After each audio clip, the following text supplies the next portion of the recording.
Não é porque o engenheiro fala assim, agora eu criei um carro. Eu vou ficar aqui pensando aqui, ó, o carro anda sozinho. Então, se você pede sabedoria, você pede bondade, você pede mansidão, você pede domínio próprio, vão haver situações que você vai estar sozinho, e você vai ter que decidir entre você, entre o eu e Deus. Porque a diferença do eu e Deus, você tira o D e tira o S e fica eu. Entre o eu e Deus, você vai ter que decidir.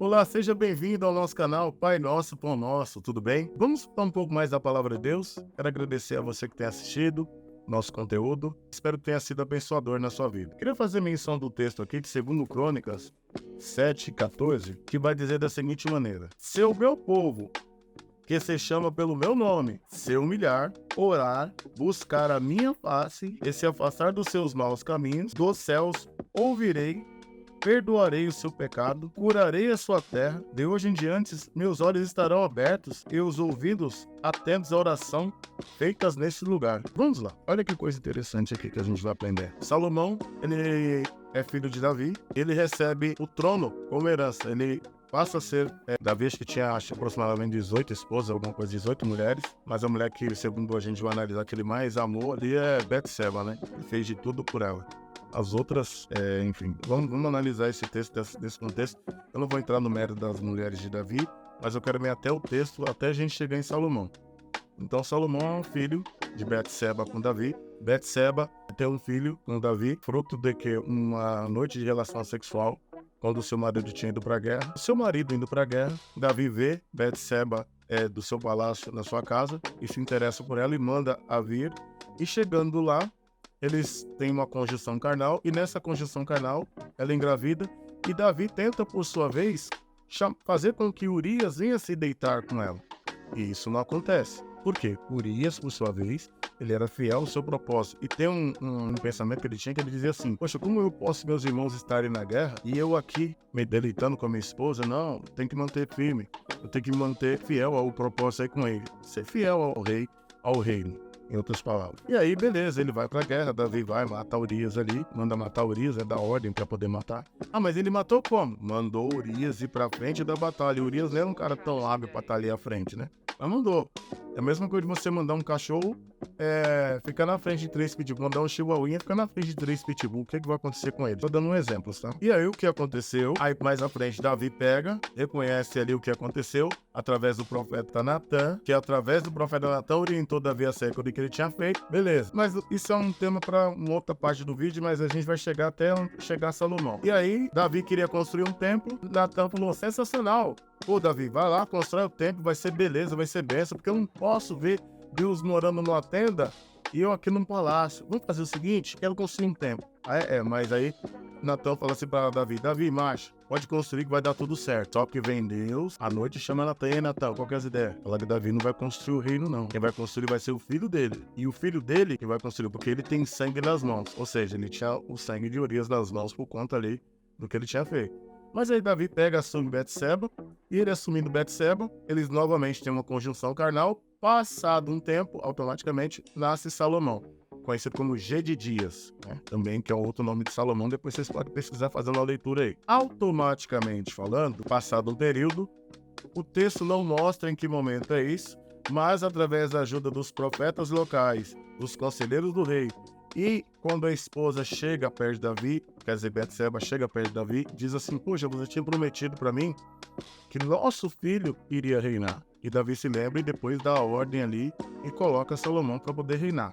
Aí depois vocês podem ler a história legal que está entre 1 Samuel, começa a história de Davi, e aqui vai terminar em 2 Crônicas aí, toda a história aí, a referência do reino aí de Israel, até se formar. E aí diz assim que Salomão recebe, o pai dele morre, recebe essa autoridade, essa posição. Aí no primeiro instante dedica o templo ao Senhor, né? E aí depois ele faz a oração de dedicação, que é do capítulo 6 até o 7. E aí continua a dedicação do templo, agora ao Senhor. E nesse inteirinho o Senhor aparece a Salomão.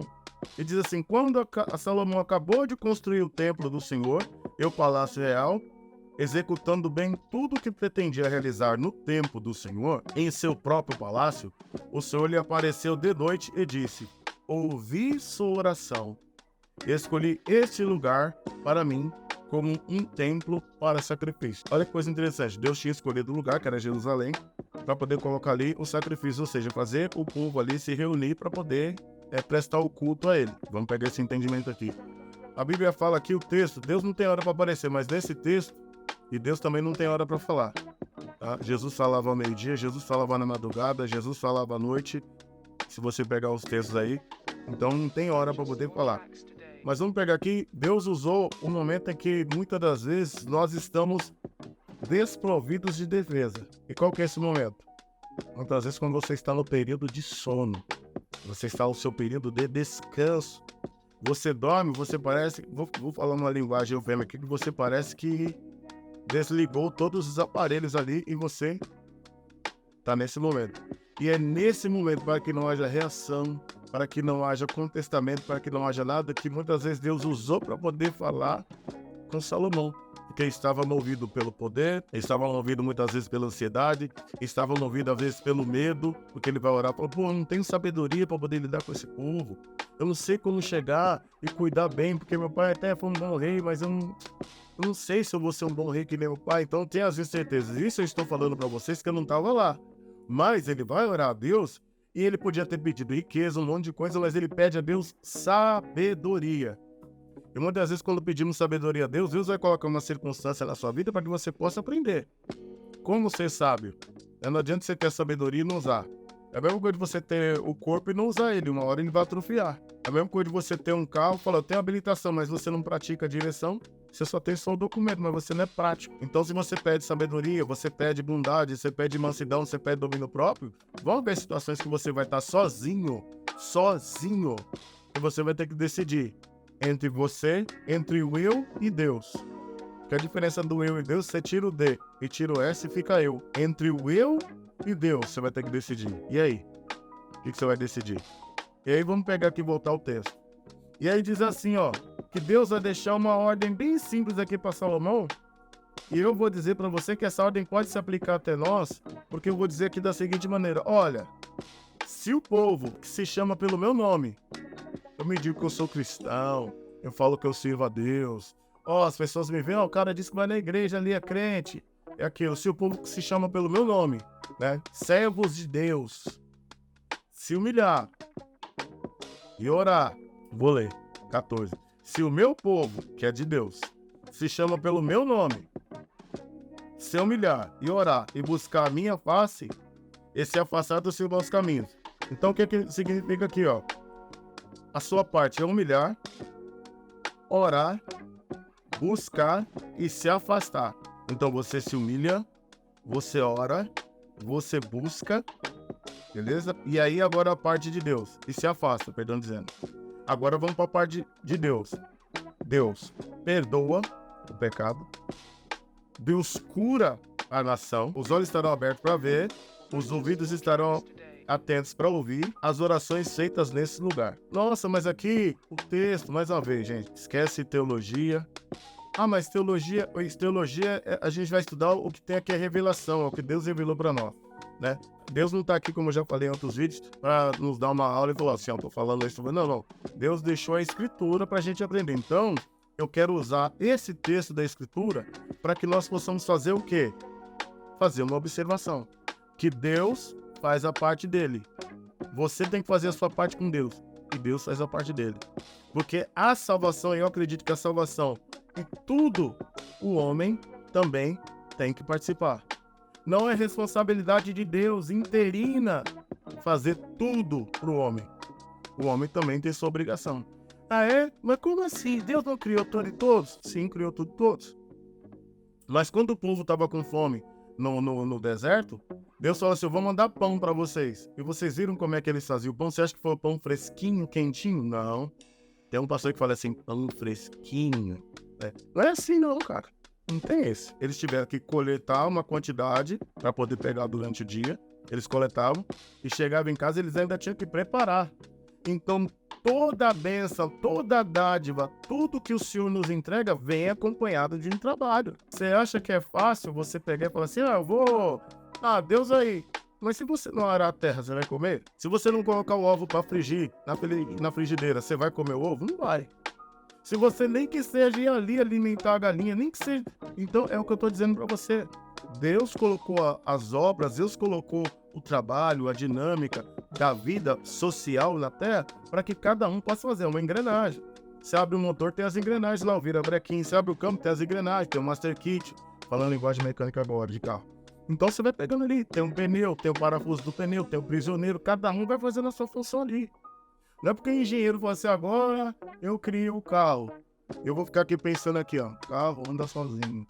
Não, mano. Tem que ter o cérebro para fazer movimentar. O corpo não se movimenta só. Tem que ter o cérebro. E aqui Deus vai dizendo, ó, se o povo que se chama pelo meu nome se humilhar, orar, buscar, então é nossa parte. E Deus vai fazer a dele. Você pode ver, e aí diz assim, ó, de hoje em diante os olhos estarão abertos e os ouvidos atentos às orações feitas neste lugar. E qual lugar que você está hoje? Aqui está falando para Salomão em Jerusalém, mas a Bíblia vai dizer em João, capítulo 7, vamos falar a memória, capítulo 4, acerca da mulher samaritana, que Jesus conversa com ela. O tempo é agora, que Deus está à procura dos verdadeiros adoradores que o adorem em espírito e em verdade. Aonde você está agora para fazer sua oração? Em que momento você está vivendo para poder viver e fazer a sua oração? Lembre que o Senhor está à disposição, está a posto para poder ouvir a sua oração, mas ele requer algumas coisinhas. Se humilha, ora, busca e se afasta dos seus maus caminhos, cara. É como eu te falei, tá aqui, ó, o guia pra gente poder viver melhor. Não é porque um dia você for uma pessoa muitas das vezes indigesta pra alguém, que você hoje tem que continuar sendo indigesto. Muda a sua postura. O seu começo não pode determinar o seu final. O seu começo não pode determinar o seu final. A Bíblia fala que Deus transforma as mulheres que têm vida fácil em mulheres de família. Deus transforma homens que outrora roubavam, prejudicavam outras pessoas, mentiam, enganavam, em pessoas hoje que procuram buscar, falar a verdade, ser sinceras. Elas deixaram de pecar, né? Elas deixaram de dar prejuízo. Porque quando Deus entra na vida da pessoa, ela deixa de dar prejuízo e passa a dar lucro. Ela passa a querer atrair outras pessoas para o reino. Ela passa a pensar que se ela fizer determinadas coisas, ela vai estar prejudicando primeiramente a Deus, depois a outra pessoa. Então ela não está expressando nem amor a Deus, nem ao próximo. Já está ferindo o mandamento.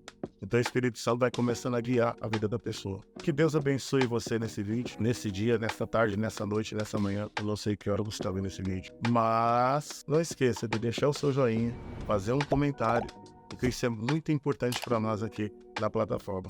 Que Deus abençoe a todos em nome de Jesus. E aí, até o próximo vídeo.